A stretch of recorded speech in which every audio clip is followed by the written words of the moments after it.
favorite part. So the last time we did this, the Jetbridge just would not come. That was in Houston. So we're trying it again. It's doing what it's supposed to do. So I'm happy.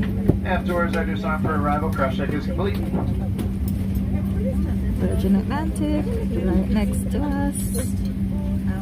And the Jetbridge is on its way.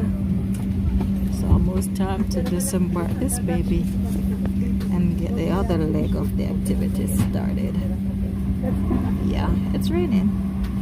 It's raining here in Central Florida.